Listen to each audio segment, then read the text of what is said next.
Ladies and gentlemen, thank you for tuning in to the PWF Empire podcast. Jay here along with Cass and Echoes of Dalton. the sound, ashes from the past or the Right on present. cue. The future is now. You can't wait till another goes down. That's Tyson Kidd, right? I know my path of destruction, and I'm here right. Yeah, it's a class. I love his theme. Shout out to Tyson Kidd. I love that dude. I seriously do miss seeing him on TV.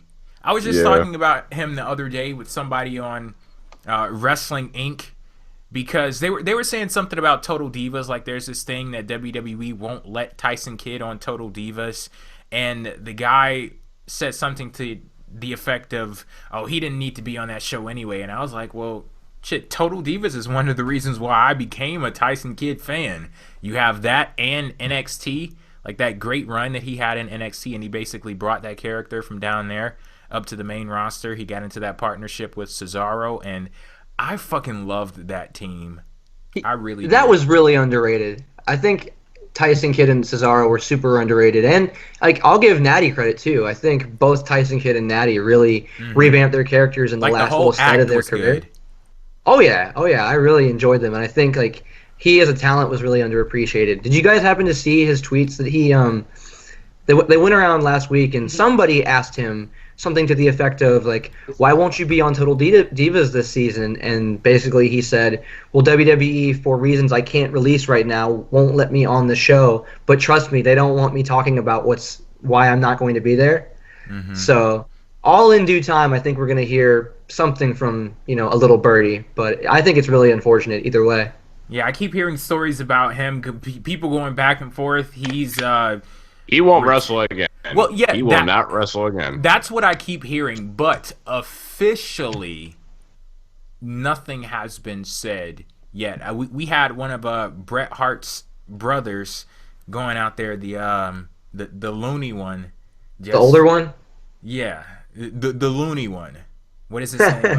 I think it's that narrows it down, right? It does. You all know what I'm talking about. Is it Smith Hart? I think it's Smith. I think he's got two last names for a name.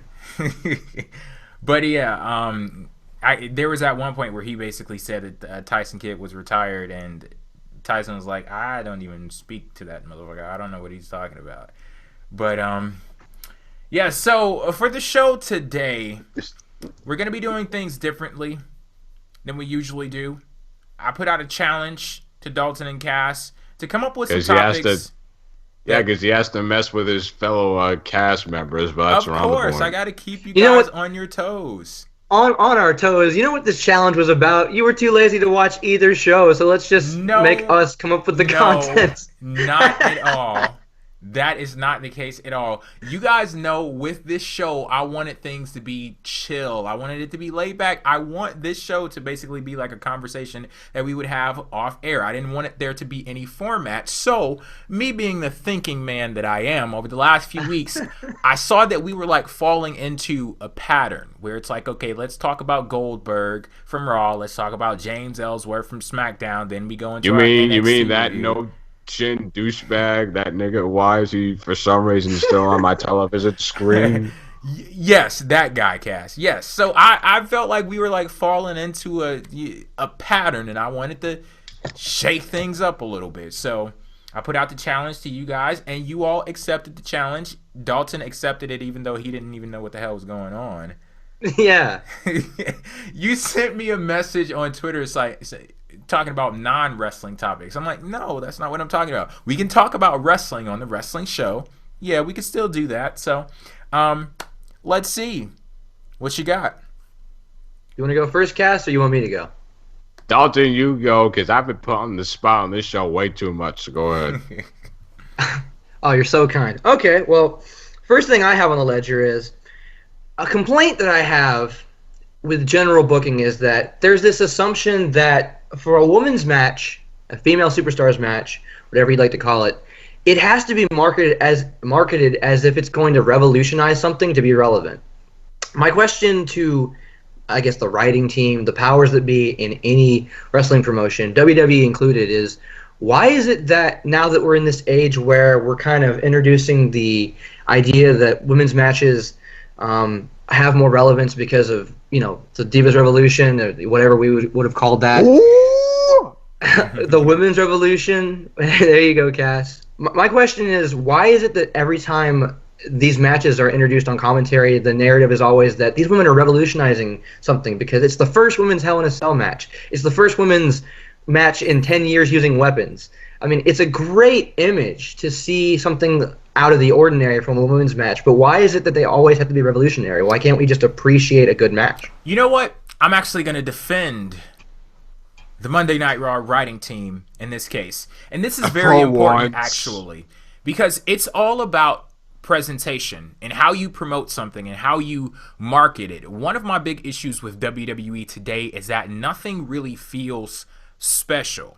You can look at Brock Lesnar versus Goldberg, and there's something about that feels special, that like, I can't miss this. And you can tell by the narrative that WWE sets going into a match like that on their minds, they know this is an attraction. They know they want people to watch this. They know they want people to consume this in a certain way. And you look at what's going on with the Universal Championship, ain't a goddamn thing special about that.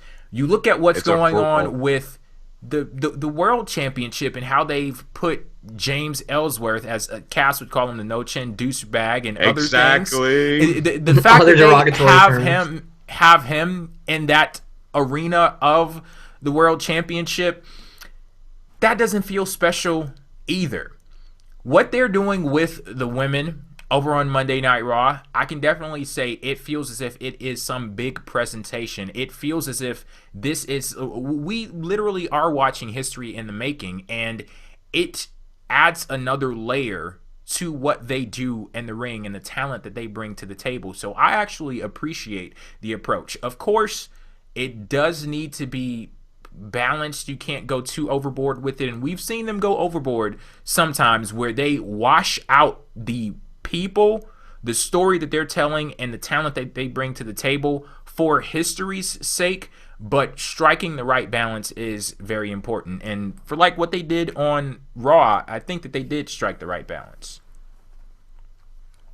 Yeah, God, like this is so tough for me to talk about, because it's like it's one of those situations like where if you're not, because the thing, you have the fans out there, the people who are actually for women's wrestling and the women's revolution, and then you have the so-called fans out there that pretend to appreciate the importance of the women's revolution. Unfortunately, you do have those fans out there, so it's kind of like, give me an example of one of those pretenders. Like I'm trying to like understand what you're talking about. Like the people, like, here's the thing, like they'll say like, yeah, I mean, yeah, definitely, like, I can't wait to see this match, and then it's like in the back of their minds, it's like they're hoping it fails. Yeah. I hope this fails so we can just go back to the whole push package release and just go ahead and just get back to same old shit.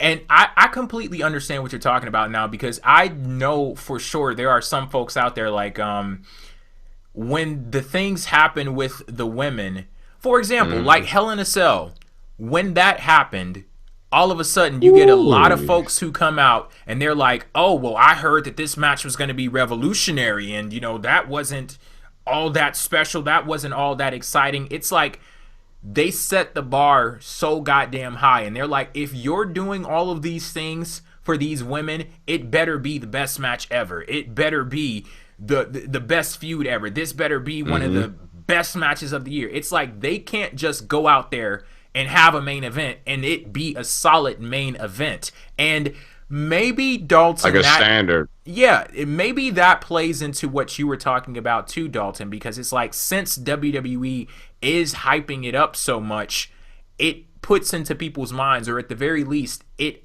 allows them to enter into that conversation of adding on these unreasonable standards where it's like, if you don't hit this mark, then it's automatically a failure, and the experiment is over. It's done. We can go back to business as usual. Go ahead, Yeah, Dom, not to me to cut you off, my man, but it's just also add on to another point. It's just like we're so used to not seeing these women in given matches so very frequently. That's also another aspect because it's like, again, isn't it? I'm for the women's revolution by far. And again, like I'm always gonna be concerned with these given matches with the women, but here's the thing, it's like in order for us to actually like get some movement and get this like moving forward, we have to allow these women to get themselves like ready for these given matches, like learn how to take bumps in these given matches, like learn how to incorporate stories when you're using weapons or you're using a structure. So it's like in order for us to like have some movement and going forward, we gotta allow these women to progress and not worry so much whatever they're doing them. And that's where I think the progression is somewhat halted on the part where, if you notice, the women, at least on commentary's sake, because most of my point is aimed at commentary, not so much the fans' perceptions of what's going on. But if you notice, the women that they usually circle this around are those who are in the women's championship feud, and at this point, that's just Sasha and Charlotte. And that is not to in any way downgrade their popularity or what they've done in the company, because they're certainly deserving of what I would consider to be a revolutionary feud. Like, I honestly believe the next contemporary feud that will be featured on WWE's Rivals will be Sasha and Charlotte, and rightfully so. But at the same time, if you watch SmackDown and watch Alexa Bliss and Becky, you see everybody. Yeah, like everybody is given a fair chance, and you could argue, well, some of the women on Raw don't have a character or don't have a very established character. They don't have a whole lot of backing, and it's hard to differentiate where that revolutionary title is giving Sasha and Charlotte the push, and where the lack of a character on the other women's half is it because we're just not supposed to assume they're revolutionary? Like, I feel like it's deserved on one hand because we know that they're talented women, but at the same time, it's kind of also propaganda. And I think the big thing now is going to be how Sasha and Charlotte interact with the rest of the division, because as good as this feud has been, and as awesome as some of these matches have been, it's about time that we bring a close to Sasha Banks and Charlotte. And then they're going to go on their separate ways, and Sasha is going to have her feud with someone from another part of the division. Jax, please. And then Charlotte, she's going to have her feud. And I think that is going to be the real story. Once you get out of the orbit of two superstars colliding with each other, can Sasha Banks stand on her own as a superstar? Can what she brings to the table elevate someone else to the level of a superstar, to where she has more than one challenger, other than Charlotte? And can the same be said for Charlotte as well? And that's going to be the big test going forward. But the same conversations that we're having right now about it being pretty heavy on top, that's just the way that Monday Night Raw does things. You can look at that's true. Every single division. You can look at the men's division. You can look at the tag team division. You can look at the women's division, and you can see a replication of the exact same thing. You have it's very top heavy, and there's a big drop off once you say that certain name, and it's like, okay, the divide between this person and that person, it's as big as the fucking Grand Canyon. Yeah. Oh, jeez. All right, what else you got? All right, my turn. Yeah, you go ahead, Cass. All right, I guess one of the things that I came up with is, I'm not even, like, I know we're not talking like the weekly shows or anything that happened, but it's just this whole, I gotta bring up this whole 205 live thing. I'm not talking about it specifically. I'm just going to incorporate it. Is it time that we stop blaming WWE for most of the failures, or should we start putting a little bit more, like, putting more emphasis on the talent and holding them responsible as much as WWE when it comes to their storylines? What do you mean by that? Yeah. I mean, here's the thing. Again, I'm going to use an example. The Cruiserweights on Monday Night Raw. We have said it, and I'm going to say it again. The Cruiserweights on Raw, the whole division has been shitty. It's been very shitty. Brian Kendrick is the only person that has some actual character, and you want to give these guys a 205 Live format. You give them that, but when you do the 205 Live thing, you have to introduce every single person at the start of the show, and you had a full tournament showcase with the Cruiserweight Classic throughout the summer. Now, again, granted, not everybody has the network, but still, you gave them a platform, you let them run with it, and you actually had some stories and some characters in that tournament. Whereas when you look at this whole thing, I watched 205 Live.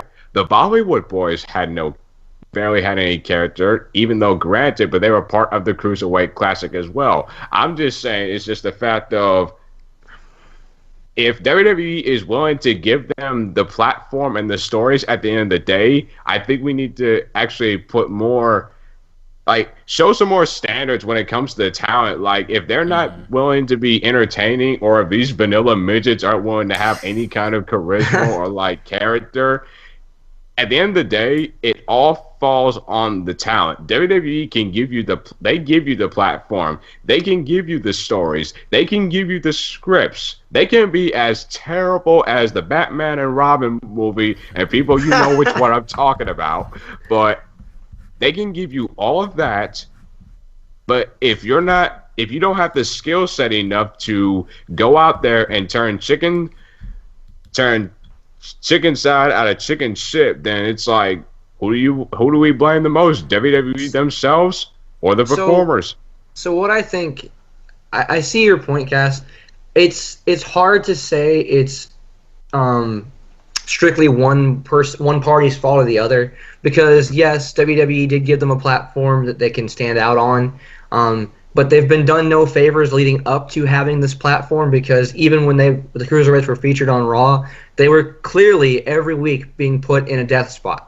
And I don't know if that's because the powers that be look at them as a non-important commodity, but that certainly shouldn't be how they're looked at. I think when you have Cruiserweights who are capable of high-flying action, who can actually tell stories in the ring using their bodies, you need to put them in a position where they're an eye catcher, an eye opener, if you will. And personally, having a show like 205 Live, the live portion isn't really the issue for me. It's the fact that they go on after what most people would assume are the star players. Mm-hmm. At that point, at 11 o'clock, I'm assuming it's 11 o'clock, yeah. At that point, the people that are in the arena watching the live shows are bound to leave. Out of here. And I'm sure you guys have heard the news already that when 205 Live started doing their show after SmackDown went off the air, people in the arena started leaving. And a lot of the tweets that I was seeing from disgruntled fans were saying those who were left are mostly drunk. And while the fat fucks. Yeah, well, we don't know how big they are, Cass. Well, they can be skinny and drunk. I mean, there was a few cameras out there, but yeah. Well, I mean, maybe, but in any event, I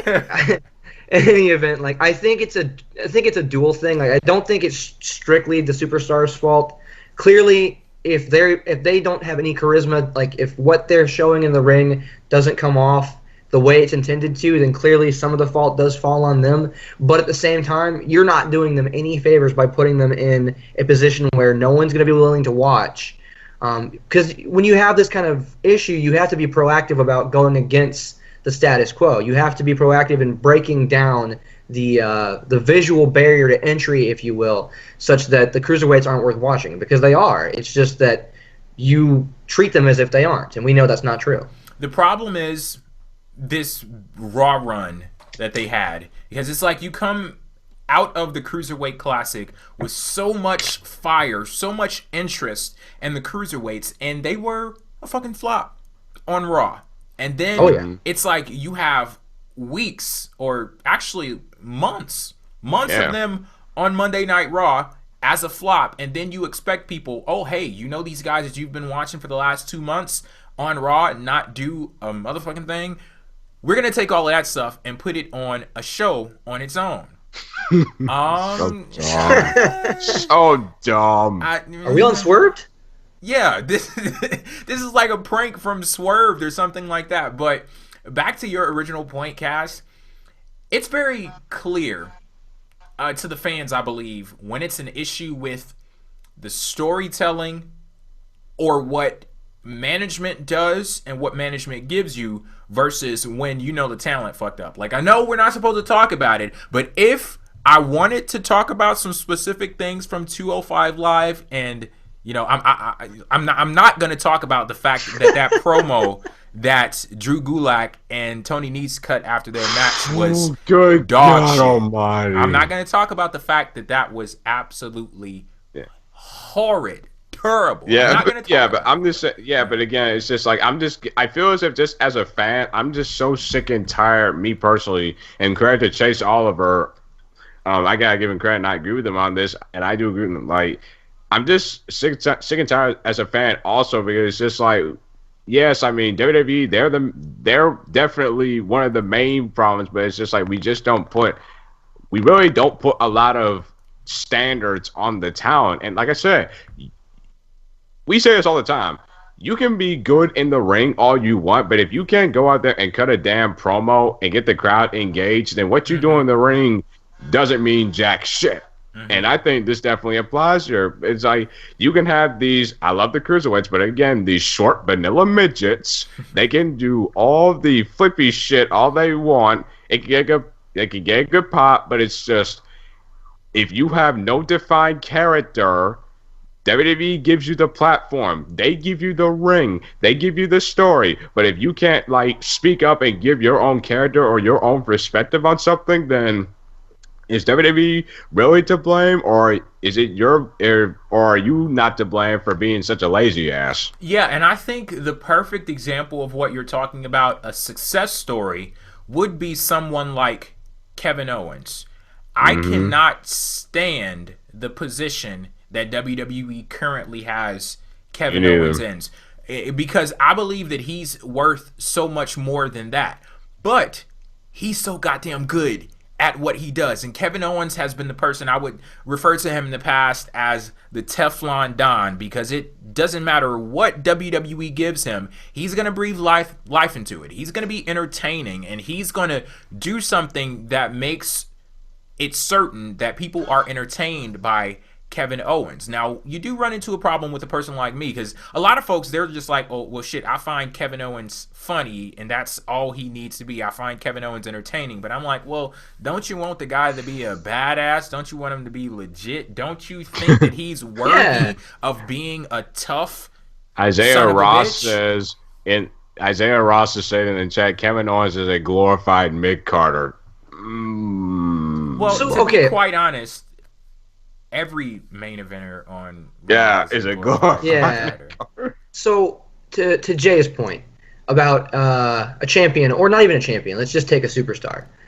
If a superstar can give you comedy, but also legitimately convince you that they're a badass and they're a force to be reckoned with, that's basically, and if they've got it in the ring too, that's basically a total package. And I think Kevin Owens very much exemplifies that, because you could argue Kevin Owens was almost pushed through the machine, not so much in that we hot-shotted him with a title and made him a corporate champion, but clearly if Kevin Steen were to show up on, Raw and were to have no filter, say exactly what he wants to say, we would see a stark difference between him and what we see on Monday. And that's not Mondays. That's not to say that what we're getting from Kevin Owens is bad in any way, but it's very clear that Owens very much took what WWE wanted and molded it to his own strengths, which is why he, along with Chris Jericho, I would say, are two of the most entertaining characters we see every week, sometimes in what is very much a bleak show. Well, you see, for me, he doesn't even need to go as far back to Kevin Steen. Should go back to NXT Kevin Owens. And I keep saying it. Bring that guy back. Yeah, and for me, when I see Kevin Owens and what he's doing, it's not adequate. It doesn't foot the bill. But at the very least, I understand why people are entertained by him. I just wish people expected more. Oh, come on, Isaiah. Now you're going too far. He said he'd be better off feuding with R-Truth and Kalisto. I'm like, get the hell out of here with that shit. So while we're talking about characters or superstars who kind of missed the mark for, arguably similar reasons. I have another point.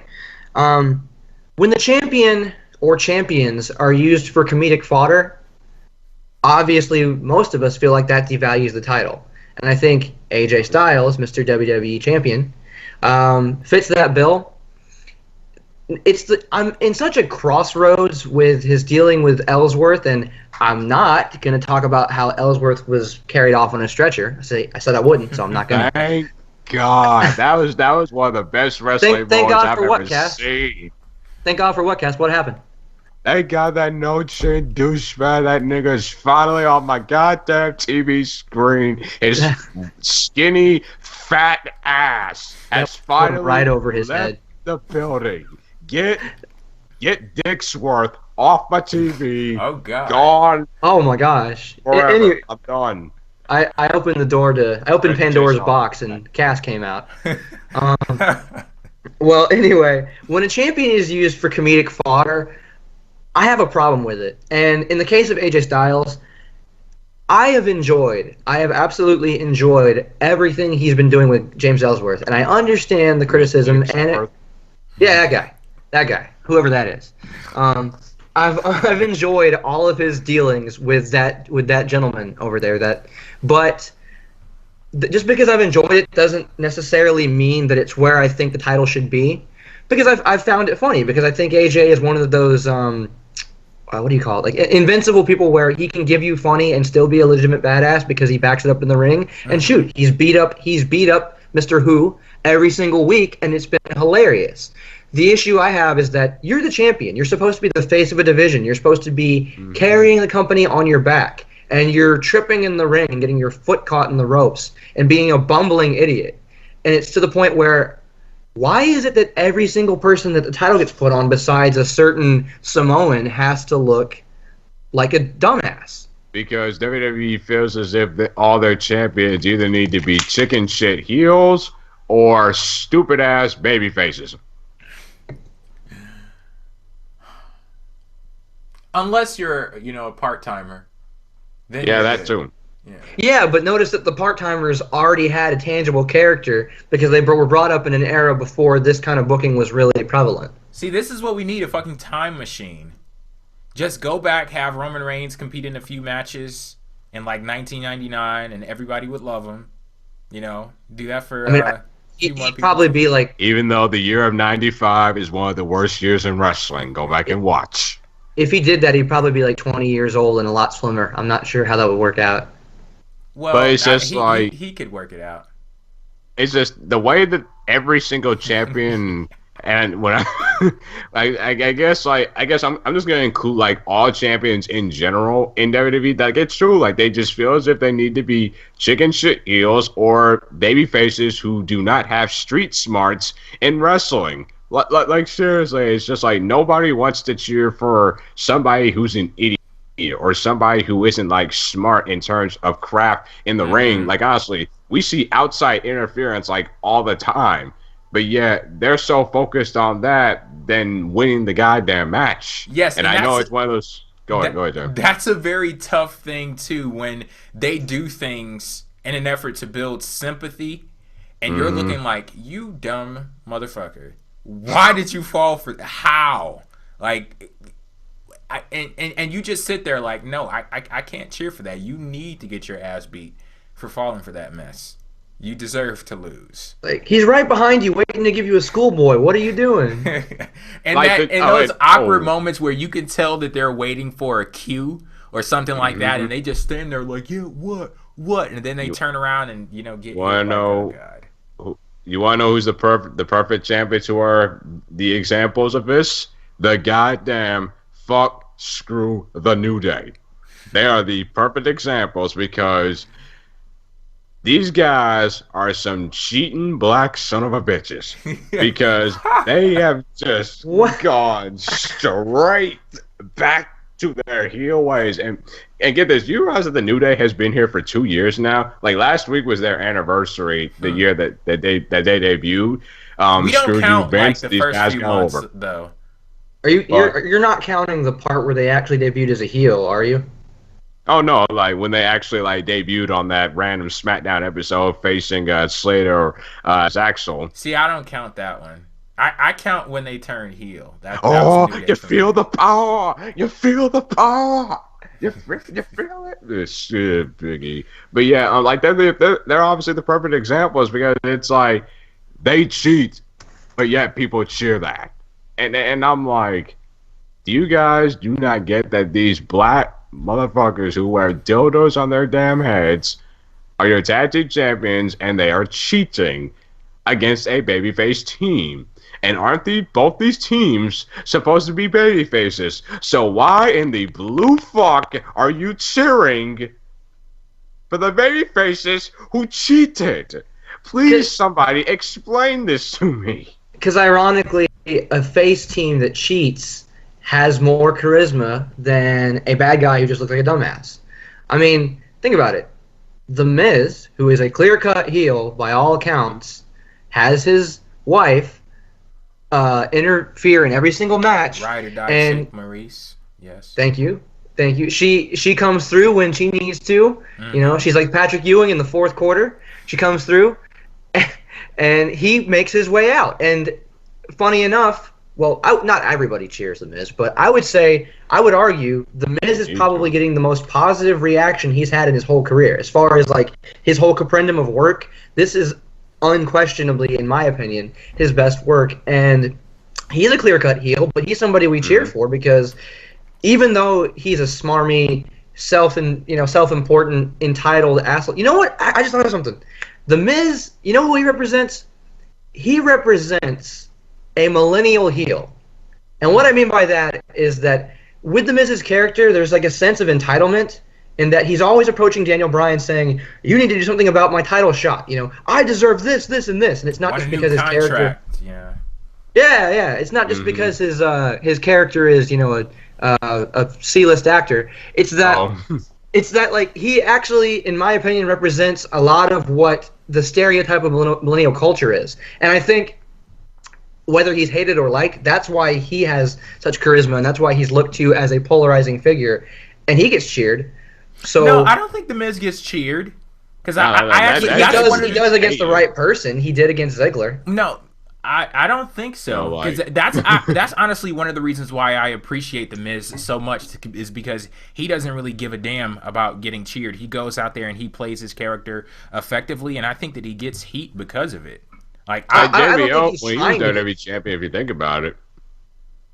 I don't think he's trying to get cheered. I think he knows his goal is to get booed. That is his MO. But whether it's the efficacy of his character or the smarkiness of the crowd, I think he still gets cheered because we just appreciate the work he's putting in.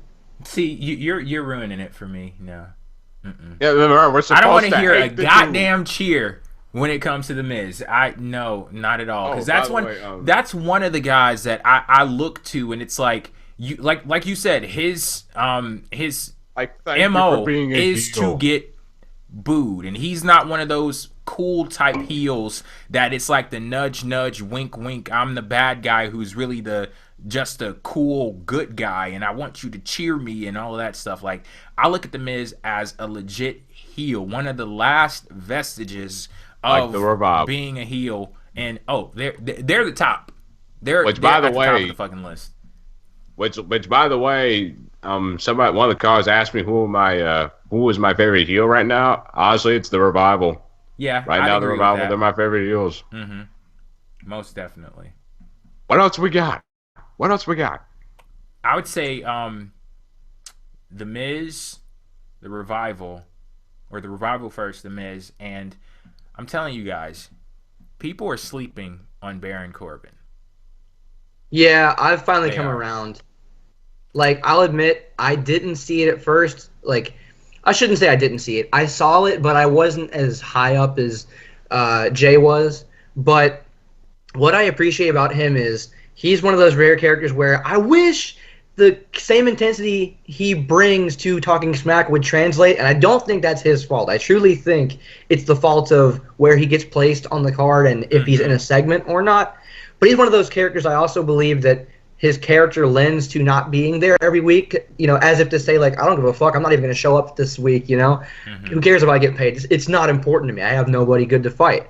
But Baron Corbin, I'm really enjoying the fact that he is true to form, somebody who literally does not give a fuck. And he won't let Daniel Bryan upstage him on Talking Smack. Just because he speaks with so few words doesn't necessarily mean he's lost an argument. He just he knows what to say in 5 words or less, if you will. Oh, hey, real quick. Speaking of Daniel Bryan, I just had a great idea. Like, how great would it be if The Miz is in the Royal Rumble and Daniel Bryan's music hits? Yes. Eliminate him at number 18. That would be great. No, like Daniel Bryan's music hits, and everybody thinks it's Bryan, but in actuality, it's The Miz at that number. Oh my god, that would be fantastic. I'd like to see something that would be fucking hilarious. That'd be beautiful. Honestly, Miz may never get cheered if he ever did that. I don't think he will ever. That's like do it. That's like do it. Sean. That's like Sean teasing Bret Hart in Canada heel heat. Oh, yeah. Man, that would be fucking awesome. Do we have any other topics? Dalton, did you have another one? I have one for Dalton. Let's let Jay go. This is his idea. So, yeah, go ahead. Last week I asked Cass this question. I'm going to ask you now. Who's your favorite wrestler of all time? It's a trap. Oh, why is it a trap? Jay, are you talking to me? Your name is Dalton, right? Yeah, sorry, you cut out. I didn't hear my name be called. Okay. Well, yeah, I asked Cass last week, who's his favorite wrestler of all time? Now it's your turn. Oh, Jesus. See, it's not a hard question because it's not based in any difficulty for me. It's more of I'm ashamed to give my answer. Because my answer is certainly unconventional, and it's more so based in nostalgia, not so much a comprendum of what most people would classify as objective. Man, he is just like... You built it up to tension. Okay. Just go ahead, say it. But before I answer, let me just say, it's who do I think is the best of all time, or who's my favorite? Who's your favorite? My favorite is Jeff Hardy. I knew you were going to say that. Well, I mean, here's the thing with Jeff Hardy.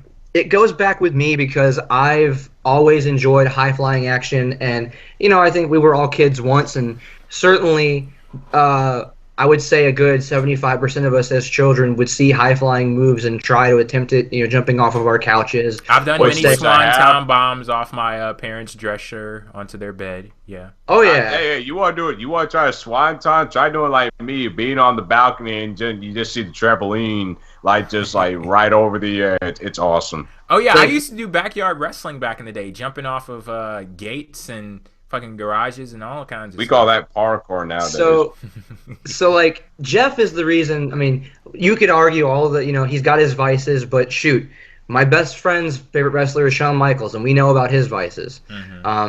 But it isn't the fact that I think Jeff's body of work is, it's certainly not the most diversified. He clearly fit into a certain market, and he appealed to me because as a kid I wanted to do high-flying stuff. And Jeff is the reason why I learned how to, why I got into gymnastics for a while and how I learned how to do, flips and gainers and twists and all that stuff. And he's actually the reason, why I got into dive team, because I was able to combine swimming and, the acrobatics of what Jeff was doing. So even though Jeff's career is somewhat looked at in shame in the latter half because of his obvious drug usage, Except for 2008. Except for 2008 when he was going for the WWE title. Is, when you say that, I guess you're talking about the TNA time, but more so that. Yeah, because we could I can honestly differentiate between Jeff Hardy the person and the some of the shit that he's been through versus what he did in the ring, and him in his later years in WWE. I'm telling you, if he had stuck around for just a little bit longer, he could have been on the level of a John Cena. Because I would agree. The feeling, if you look at all of the people who cheered for Jeff Hardy. You had women cheering for Jeff Hardy. You had men cheering for Jeff Hardy. Kids, all of the weirdos and misfits in between. What did he call them? His fans, like the creatures of the night. Like, Jeff Hardy had a very diverse fan base, and people fucking loved Jeff Hardy for his misfitness. There were a lot of people who could relate to him and relate to the fact that he wasn't this cookie cutter, very well polished person. He was a weirdo in a lot of respects. And exactly. Yeah, they used him as a vessel, and that feud that he had with CM Punk, that is one of the best modern feuds in WWE. That was the only feud that kept me watching WWE, because let me tell you something, people. From 08 to 09, WWE was absolutely shit. You had the modern day version of Triple H's Reign of Terror in 2008. I mean, you had the Edge and Vicky Guerrero shit on SmackDown. So yes, thank you, CM. Well, actually, no, I can't really say your name on this program. But thank you, Jeff Hardy, and that other skinny fat ass dude that we cannot name on this program. Thank you for at least providing me some entertainment on SmackDown 09, because WWE wasn't giving me that. It's like, if you look at the criteria that most people would consider a main event player, the guy, if you will, does he appeal to a large audience? Men, women, and children. Yes, Jeff Hardy does. Does he have it in the ring? Yes, Jeff Hardy does. Can he talk on the mic? In his earlier years, I would say Jeff couldn't talk on the mic, and even in his latter years, Jeff can't talk on the mic. Jeff Hardy had the weirdest way of talking. Like, he would enunciate on the wrong fucking words. Like, he didn't talk like a human. For the creatures. He put emphasis on the wrong parts of the words, which was kind of funny. But even at that admission, there was enough else in Jeff's resume, if you will, that I could see him, if he had kept his act clean and stuck around, I could see him being a main event player today, currently. The only, I think, criticism anybody on the inside would have is that he's so fearless, maybe WWE wouldn't have confidence in backing him because he does so many stunts. Like, the minute he does another swanton 30 feet up in the air off the Titantron onto Randy Orton, or insert somebody in Randy's place, the minute he does that and gets hurt, well, there goes the main event guy. So, well, that's something that I hear about a lot these days, but I didn't hear that much back in the days when Jeff Hardy was in WWE, about WWE being unsure of people because they're injury prone or they're taking too many risks. Like, you'll see stories like that nearly every friggin' week of, WWE is pulling back on this person because they're too injury prone or they're taking too many risks. I remember people saying it about Sasha Banks. Yeah, back in those days, it was like they actually wanted to create back stars. In those days? That is a long fucking time ago. The concussion lawsuits didn't hold as much weight as they do today. Like, if you're saying back in those days, Cass, 2009. Are we talking about good times back in the day, or like back in the day, like from two or 3 years ago? No, back in the day, like 2009. Back. Okay, there you go. I just had to be clear. In wrestling terms, 7 years is a long friggin' time. Just look at all of the changes that have happened to the business since then. Yeah, we got vanilla midgets running around in the ring. Everybody can do the same style. Black people are still being held down in the wrestling ring. I mean, it's fantastic. What the heck? Oh, God. Not all the midgets are vanilla, right? Like, Lindsay Dorado is not vanilla. Cesaro is not vanilla. I love Tony Nese too and Drew Gulak, but they ain't doing jack shit. See, the vanilla and vanilla midget does not refer to color. It refers to to boring. Yeah. Yeah, it refers to nothing out of the ordinary. I don't think they're not all vanilla. Yeah. Rich Swann, he's definitely not. Oh, by the way, congratulations to Rich Swann on being the new Cruiserweight Champion. Can you handle this? Can you handle this? I can definitely handle that. Rich Swann is champion. Yeah, I can. Oh, yeah, I can handle that too. Mm-hmm. Shocker, by the way. Yeah. What else you guys got? I really have nothing else for the beautiful people. Again, how do you know they're beautiful? I'm just saying, Edge. I know why you're saying that. You're still worried about those surveys.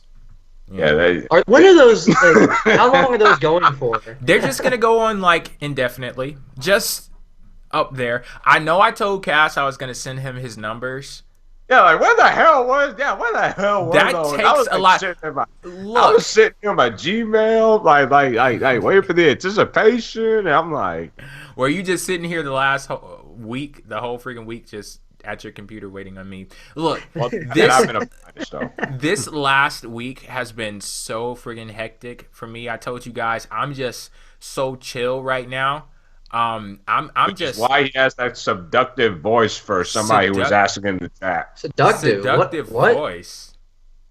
Yeah, Isaiah Ross. He was asking why is Jay talking in such a seductive voice, and I'm like, he talks like this all the time. You know, if you feel that way, sir, then I can't help it. But if you feel that way, like maybe you shouldn't be calling him beautiful. I don't know what's going on here.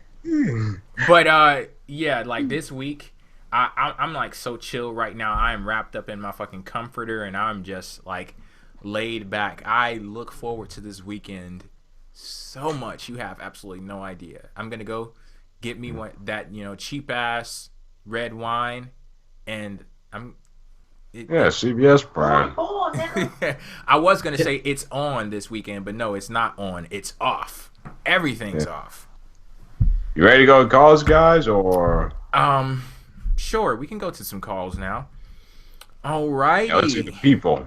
If you would like to call into the show, the call-in number is 347-857-2401. Again, 347-857-2401. And that is for all of the people who happen to be listening in live right now. If you're not listening in live, we thank you regardless. But, we do the show Fridays at 8:30. Well, we won't be doing it next Friday at 8, and I guess I could go ahead and tell you guys now because I have a work Christmas party to go to. That's so funny. I'm going to one tomorrow. Oh, okay. Yeah, it's at a country club, like literally 15 minutes down the road, and I'm looking forward to it. I'm probably gonna get a little tipsy and dance to Cupid Shuffle. So yeah, that's my plan too, man. Or the little part. And the tipsy, no. Okay, a lot tipsy. It's a cash bar, so like I don't want to be paying $11 for a Long Island. Oh, speaking of bar, I'll actually give a little bit of credit to the people who made that film, that pub segment featuring Cesaro and Sheamus. Well, by the way, I found out all those people were actually indie wrestlers from PWX. Thank you for beating the absolute shit out of all those guys and actually getting Cesaro and Sheamus on the same page, but that's just me. If we were talking about Raw, If we were, and if we were... I had to give credit. If we were, we might have noticed that Cesaro really doesn't like Guinness. Because he might have said, hand me a Guinness, when the bar fight was over, but he stared at his drink. No, it's a dark beer, Cass. Did you say you got it out of the sewer? It's a lager. Anyway. He says, "Hand me a Guinness," and then they cheers, and Sheamus starts drinking, and Cesaro just stares at the drink like, "What am I supposed to do with this?" It's so weird. Also, if we were talking about Raw, I know we're not, but if we were, I would have to mention how fucking awesome that main event was. I didn't give a damn. I think sorry, that's just me. I didn't care. I'm sorry, but I didn't care. No disrespect to Charlotte and Sasha Banks, but it's just if the narrative, if we were talking about Raw, but for me, it's just if the narrative hasn't changed and you're saying that those are the only two people important in that division, then I don't care if Sasha Banks and Charlotte have a good match. They could have a million good matches all they want, but that's not going to change my mindset on the whole situation, me personally. All right. So we're going to go to our first call now. That number, that area code is 412. What's your name? Where are you calling from? Yo, what's up, fellas? Marco. What's up, Marco? I recognize that voice. What up, Marco? So, it seems like WWE's been playing a lot, just in general, with all their storylines. There's not too much serious stuff going on. there's like you have like the world titles, both world titles. They both they seem like they have the jokes going on. Same thing with the tag titles. New Day's always joking around, and then you got Sheamus and Cesaro. I mean, the only thing I can really take serious is like the women. You know, the women are trying to be serious and all that. You think it's meant by design so they can, you know, make the women more serious so the guys are playing around, or no? I think that honestly, the women, they could stand on their own. If this is a strategy on WWE that we're gonna tank the rest of the show just to make the women stand a little taller, I fucking hate that strategy. So I hope that that is not the case. But even if it is the case, wouldn't that be funny based off of how many people are actually accepting what they're getting from the Universal title feud?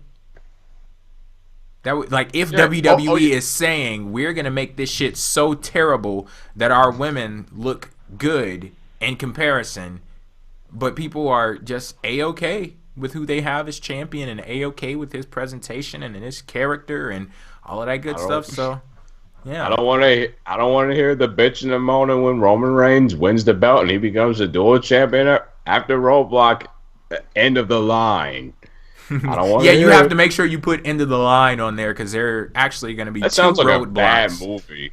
Yeah, that sounds like a bad movie name. It sounds like some like WWE Studios shit right there. Yeah, starring Dolph Ziggler. Starring Dolph Ziggler. You know if they're going to do an Elimination Chamber anytime soon? I'm just glad they're bringing it back. Like, thank you. Now get rid of fucking Fastlane and give Elimination Chamber back to its points. But I think it's going to be exclusive to one brand, though. Yeah, and they're going to keep Fastlane. Damn. Because Fastlane is going to go to one, and then Elimination Chamber is going to go to the other. Honestly, I think SmackDown should get Elimination Chamber since Raw has Hell in a Cell, just to, you know, mix it up a little bit. I mean, I guess now that Raw already had it, I guess it would make sense to put SmackDown in Elimination Chamber. But when you have a pay-per-view that's centered around a single match stipulation, I really feel like it would be better shared for both shows. But we've already kind of booked ourselves in a corner. Neither. From some cases. Okay. Yeah, and if the matches don't warrant that kind of a match, like if the feuds don't warrant that kind of a match, there's no reason to have. Yeah, of course. But I feel like we kind of already walked into that room, so we've got to give SmackDown EC, and we'll only have to hope that clearly not every single match is going to be in the chamber, nor will every match warrant being in the chamber. But all we can do is hope that it does on paper. Yeah, here's the thing. We don't think with WWE. We hope. With Raw, I mean, I could already see the components. I could see like Chris Jericho, Kevin Owens, Roman Reigns, Seth Rollins, and then they can maybe put Goldberg and Lesnar in that one. And that way they don't have to wrestle for too long. They can kind of meet in that cage. And one of them, they can kind of continue on the rivalry till WrestleMania by doing that somehow. I don't know who they would put for SmackDown. How about this? Don't put Goldberg and Lesnar in the same ring at the same time at all. Apparently, we're in the minority on that one. Yeah.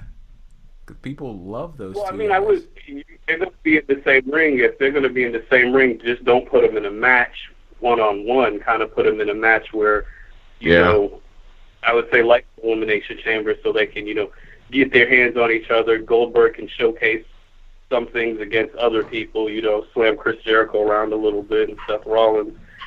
And, I mean, he could kind of space himself out and then somehow get eliminated. Yeah. All I'm saying when it comes to Goldberg, he said he only had one spear and one jackhammer left, so what the hell else is he going to do now?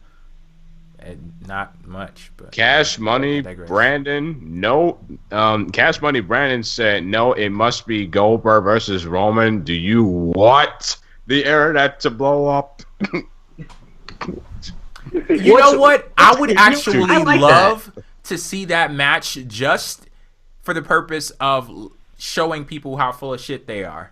Exactly. Because you have Goldberg come out there, everybody's going to be cheering for him, and you have him in the ring with Roman Reigns, and people are going to try to boo that guy out of the motherfucking building. And I would love for Goldberg and Roman Reigns to get into the ring and show everyone who has more moves, who's more athletic, and who's the overall better wrestler. That's what he said. Yes, he would want to see their nipple. I'd love to see that, because like here you have all these people who are hypocrites who are booing Roman, and here you have the stereotype that you think Roman fulfills in his opposition. Mm-hmm. And when you see him beat his stereotype, then that disproves your hate. Like at that point, if for no other reason, I'd like to see it just to shut everybody else up. And of course, they're not going to shut up. But it's not going to work that way. So of course not. So wishful thinking. You got anything else for us, Marco? You see TNA last night? I did not catch up on TNA this week. I'll be honest with you, man. Like TNA is kind of like falling off the wayside for me a bit because it's just trying to keep up with all these wrestling programs. It's just but I did see a clip featuring the Broken Hardys versus I think it's called the DCC. Am I right? Yeah. Yeah. Can we please get the DCC off the goddamn television screen? Like, seriously, why are you turning James Storm damn heel after you brought him back as the ass-kicking cowboy that I so love to see, but yet you are throwing him into a rejection of Aces and Eights, which is one of the worst groups in wrestling history. I don't care. You can try to argue that. But anyway, this is not the TNA discussion. Oh, no one's gonna argue. They ended the show with a 6 sides of steel main event featuring Rosemary and Jade. I saw the clip. Yeah, they were. I don't know if that has something to do with like WWE pushing women, so they feel they have to push women. It's like that. I mean, the match itself was okay. It's just, they're not in the position. Really in the arena. Here's the thing: they're not in the position to do anything of what WWE is trying to do. So I don't even know if that really was the plan. I don't know why they're trying. Like maybe as a company they're trying to capitalize on it, but it's just like you putting Rosemary and Jade, 2 females that unfortunately do not have as much mainstream talk as Charlotte and Sasha Banks do. If they main evented with the women on their show, then by golly, good for them. But I mean, it's not really gonna make a difference. Yeah, I guess you're right. Well, all right. Well, thank you very much, guys. I will listen to you and talk to you guys next week. All right, Marco. Thanks for calling in, Marco. Keep us posted. All right. Be safe. You too. Peace. Our next caller is from 951. The 951. Hey, what's up, guys? Daryl from Los Angeles. What's up, Daryl? What's going on, Daryl? What's up, guys? Long time no talk. I guess I just wanted to make a larger point.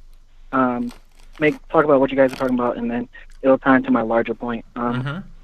First, with the women, you guys were talking about how some people watch the matches hoping that they'll fail. I guess I'm my perspective, being a huge Sasha mark that I am, and Charlotte's pretty cool, but when I watch their matches, even going back to NXT, I think that the bigger, like, us as wrestling fans watch them and we know their history on the main roster, and we're kind of watching it expecting them to botch, not to fail, but just like we're kind of like, they botch in all of their main roster matches. Specifically Sasha and Charlotte, and I think it comes from their overambition with their spot. I mean, like in the Hell in a Cell, I can't really. I completely defend that. Like, that wasn't their fault that the table didn't break and the finish didn't come off good. Because I feel like if Charlotte had actually thrown Sasha to the table and then hit a natural selection, the perception of that match goes up. Well, but I do have to say Sasha did set up that table incorrectly. That's not how people usually set up tables when the plan is to throw them through it. But that's still my homegirl, though. Yeah, and with back to that goes to what Kaz said, is that like, yeah, when they get put in these gimmick matches, is like, I'm sure like Sasha and Charlotte have like a million ideas they throw out, but like some probably things they haven't even practiced, just things they think they can do. Like most of their botches, I think it's mostly, it comes off as Charlotte's fault, but I think it's just like when Sasha nearly kills herself on a dive, or like when Charlotte did that backbreaker spot, like it's more like on Charlotte because she's the stronger one and she's trying to catch like 90-pound Sasha. You know what I mean?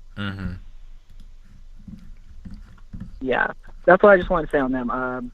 The Falls Count Anywhere match was amazing, but I do think it's getting a little repetitive. Yeah, I just think it is getting a little repetitive. There you go. That's what I've been saying. Point earlier, I guess on the other side of that would be like, if you didn't give Sasha the title, Kaz was suggesting Sasha versus Nia, and I don't want that like at all. I don't want Sasha to get fed to Nia. Because that would be Kaz. With WWE's mentality, Sasha would only be fed to Nia. And we already wonder about Sasha getting hurt. Like, you have to think of the weight disparity in those matches. Not saying that they wouldn't be able to pull it off, but just I don't. It's the size difference. Sasha gets fed to Nia. Like, what does Sasha do then? You know? Let me go ahead and ask you this question: with as much as WWE has invested in Sasha Banks at this point, do you think that that's a realistic possibility that she'll just be fed to Nia Jax? Oh, very much. Well, I mean, very much so. Like, then there's nothing against Nia. It's just that she's just one of those people that I feel got called up like too soon. Like, she deserved an NXT Women's title run. Yeah, she deserved. She did deserve that, and like she's one. It's like they called her up and they haven't done anything with her. You know, like she's going to be the one, Asuka's opponent at the Osaka event. You know, and it's just like, well, why'd you call her up in the first place? Like, you know. It's just weird. Like, it's so weird, and people like, I'm just gonna go ahead and get this out of the way, because it's just, this bothers me so much, because while Sasha Banks versus Charlotte, again, we were talking about Raw, which we will not be, but Charlotte and Sasha Banks, like I said, they can have as many good matches in the main event of Raw on a pay-per-view all they want. But I'm sorry, but for me, I just cannot get invested anymore. Now, if they would have done something like this, like a good month or 2 months down the line, then I'd be completely fine with it. But it's just, we're getting to a point right now where this is becoming very, very frequently. And also, when it turns like the back and the forth with the championship, it's like, I'm always going to say this. You can have the championship like hot potato. It all depends on the division, and it all depends on the people. Like, it all depends on the stars and their credibility. Charlotte and Sasha Banks, they're the right two people to do this with, but I am telling you, I guarantee you this, if it gets too frequent, and if it gets too done so often that there's no timetable or good length in order to give these women time in actual good reigns, I guarantee you, fans will turn on this quickly. I am sorry, but it is just a fact, especially with wrestling fans with such short-minded, like they're not willing to wait. Like, they're just not willing to wait. And I'm telling you, if they don't stop doing this and they keep doing it, the fans are just going to turn on. But I'm sorry, but that's just a fact. Well, I think we're already there a little bit. I mean, the fact that we're all basically saying we're getting tired of hot potato and the back and forth of Sasha and Charlotte. Think about it. Sasha has now had 3 women's title reigns in a single year. And, you know, this is where that whole booking for moments seems to shoot WWE in the foot, because if you were going to tell me that Charlotte was going to defeat Sasha in her hometown and Sasha was going to beat Charlotte in her hometown, and those were the only 2 swaps you made, I would have been okay with that. But the fact that Sasha's already had 3 title runs kind of starts to devalue the title. I mean, I understand both Sasha and Charlotte are worthy of a title run. Yeah. They're both credible contenders, but this is where we go back to the point we made earlier. You have to start bringing up other talent and making them seem legitimate. And I would enjoy a Sasha Nia match if we could make Nia seem credible, because the fact that she's already tapped out in a multi-woman match, which I disagree with completely. Still, yeah, it says to me, like, how am I supposed to believe she's credible? How am I supposed to believe that she's going to be what you're going to make her, and that is like a bull in a china shop? Yeah. How am I supposed to believe that, how am I supposed to take her seriously when you got beat by what we're supposed to believe is the other company's like least credible superstar? Not to say Becky's not credible, but the Raw would say, oh, we're better than SmackDown. So like, if we're buying into that narrative, like, you got beat by the other team and by somebody who is under like 100 pounds less than you. Like, what's going on here? See, I would just like to clarify my position on this whole Sasha Banks and Charlotte thing.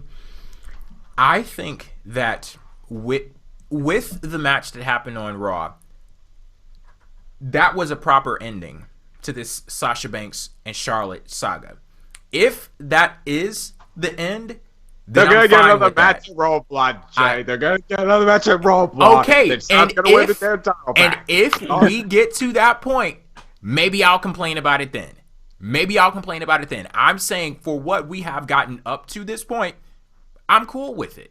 Actually, I'm more than cool with it. I've really fucking enjoyed what we've gotten out of Sasha Banks and Charlotte. Now, when Dalton, you say things like, this hot potato going back and forth, it's devaluing the championship. I don't think that title is at a point where I would be comfortable with having a conversation like that and judging it by those standards, because if you look at the things that they have done, they've performed at a very high level, higher than any women in WWE history have ever performed at. And with those things that they have been doing, with them making history, that does it changes things. It changes the standards, and I think them performing at that high level, that provides credibility to the championship, even if we are getting these matches over and over again. So I think that if you look at where that title was before we got Sasha Charlotte,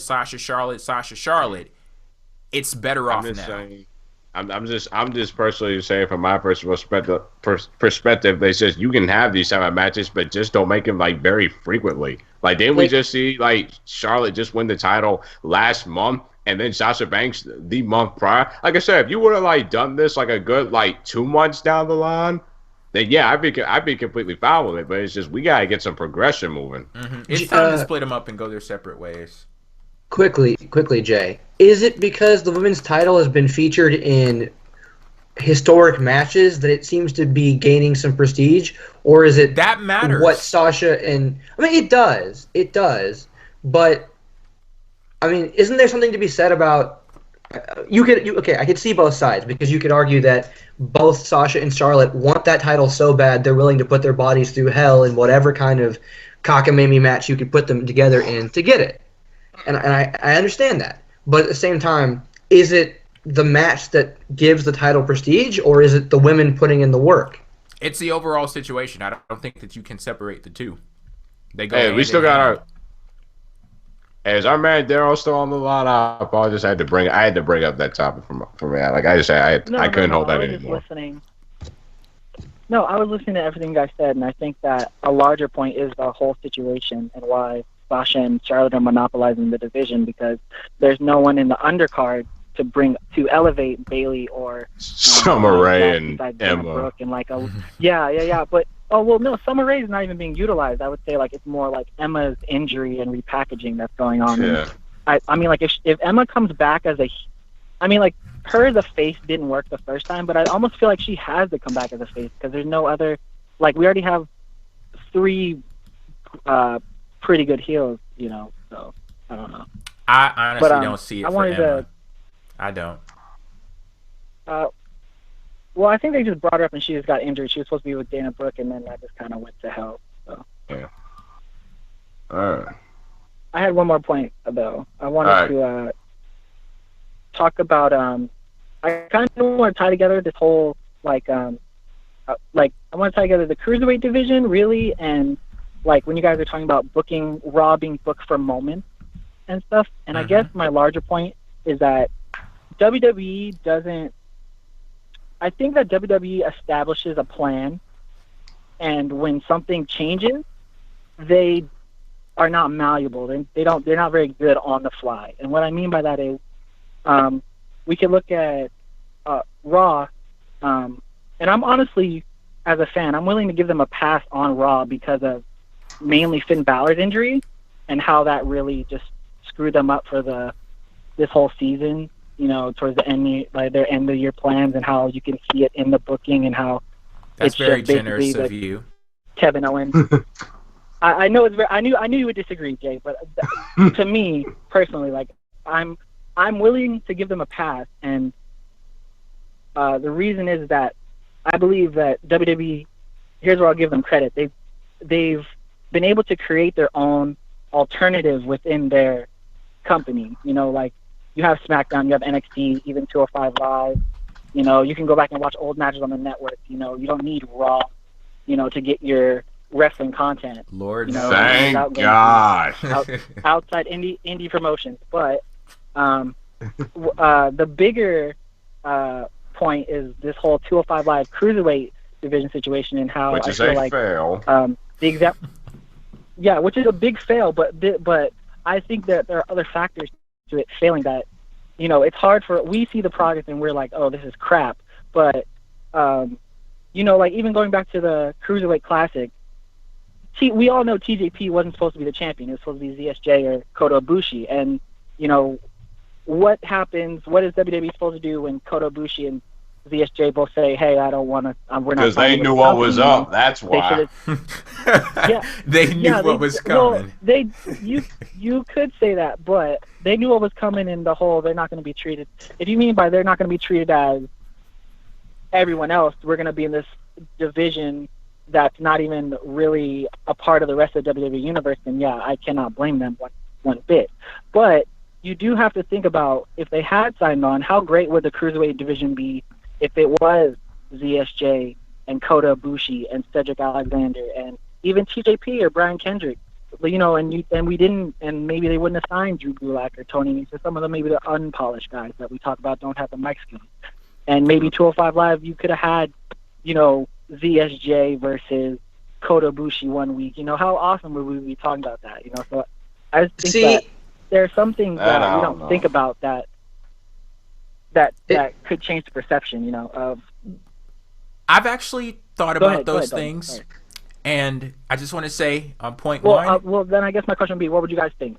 Yeah. Well, I'll put it like this: when it comes to Finn Balor and him unfortunately getting injured and them having to change their plans, I applaud you for giving WWE the benefit of the doubt and saying that they had to do things differently and they may hit some roadblocks into the line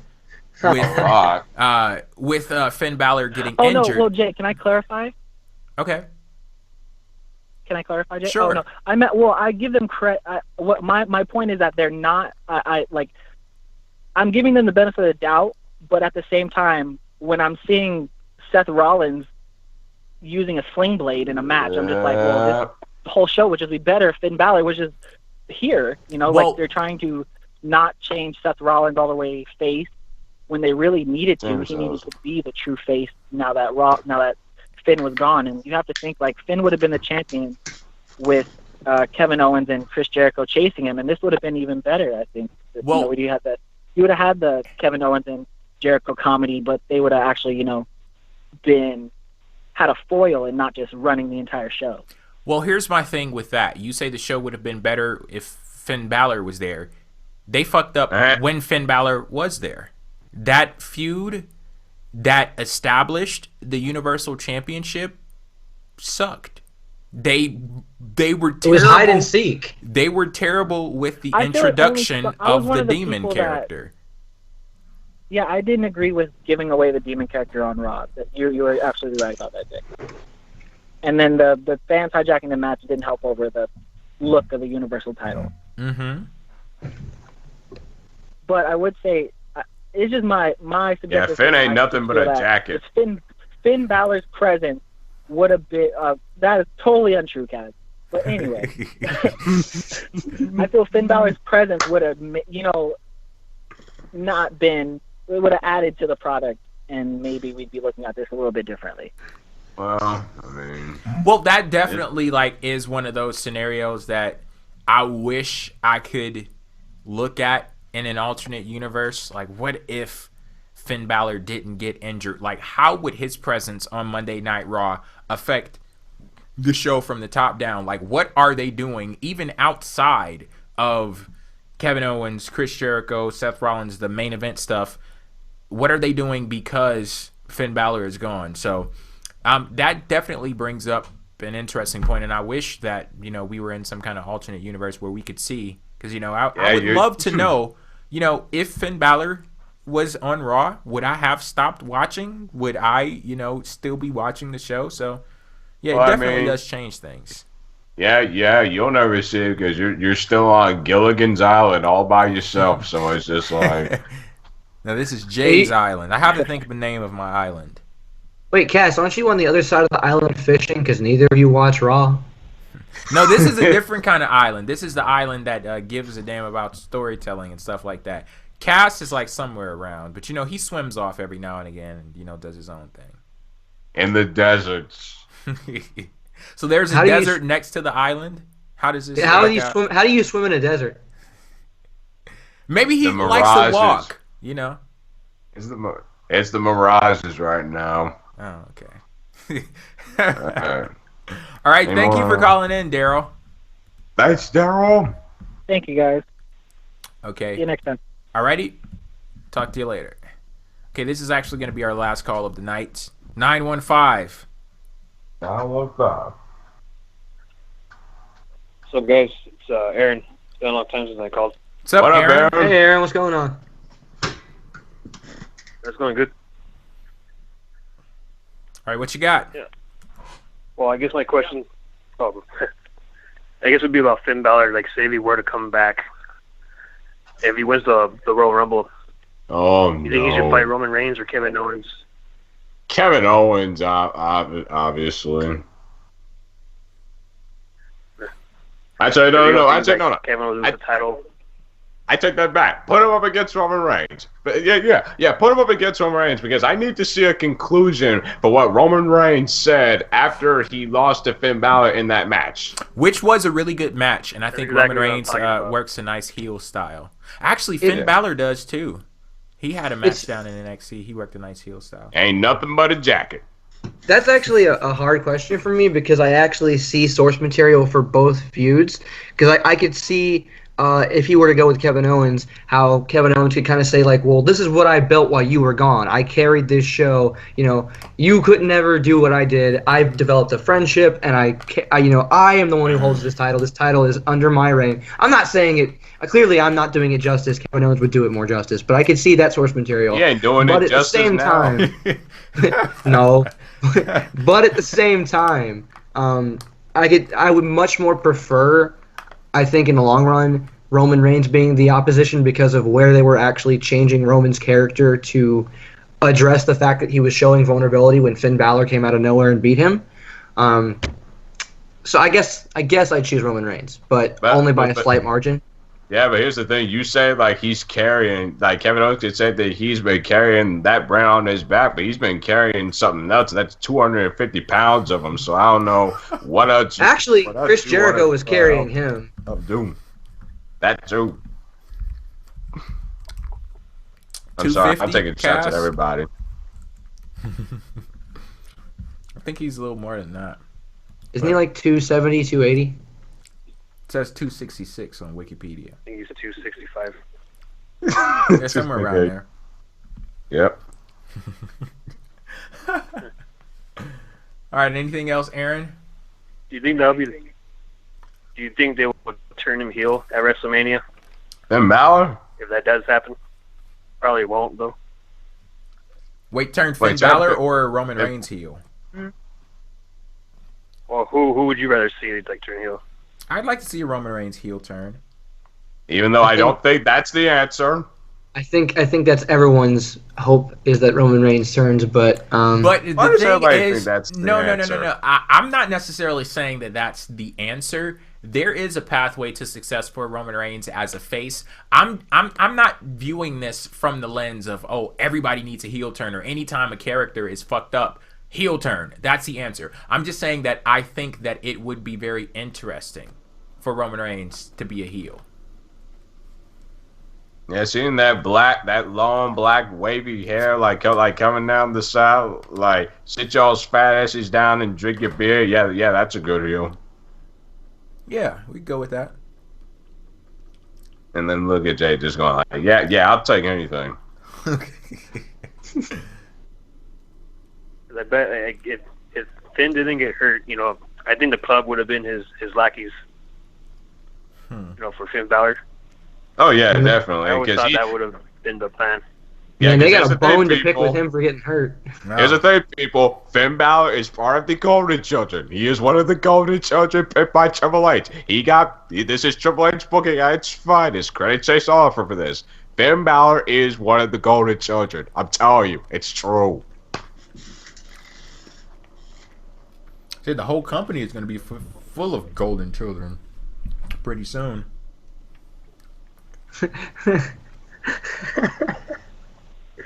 Daddy, we got mouths to feed. They're all gonna be complaining like, you said I was your number one. They're just gonna create titles for everybody. Scott says in the chat, once Roman turns a heel, the audience will start to cheer for him, and then we'll be right back to square one. Yep, I agree. I don't. You just have to keep switching it up like every 2 weeks to keep them on their toes. Every face 2 turn, weeks. Heel turn, face turn, heel turn. There you go. And why not just make him a tweener? I mean, that could work too. All right, anything else, Aaron? I think that's it. Righty, thank you for calling in. Thanks, Aaron. No problem. No problem. Peace. Okay, anything more before we head off air tonight? Real quick, Jay, just because I promised my buddy I would. The Christmas party I'm going to tomorrow, I just want to give a quick shout out to my supervisor because I'm cheesy like that. Casey, what's up? I see you. I'm going to be listening in? Huh? You said you're giving a shout out to your supervisor. Yeah, because he's a really big wrestling fan, and I told him I would. So. Is that the guy you told me that thing about? That's a little too vague for me to be able to give you an answer. I don't want to say it on air because it's kind of like really bad. Then it probably isn't because I've never spoken about this guy in private. So. No, I remember you said like something really, really bad about him before. What, man? Quit trolling. Yeah. Man, you're gonna throw me under the bus so bad. I'm just joking. Just joking. Just giving. Yeah, dude. You're gonna cost me my job. What are you doing? My lease isn't up till April, man. This is messed up. All right, Cass. Anything?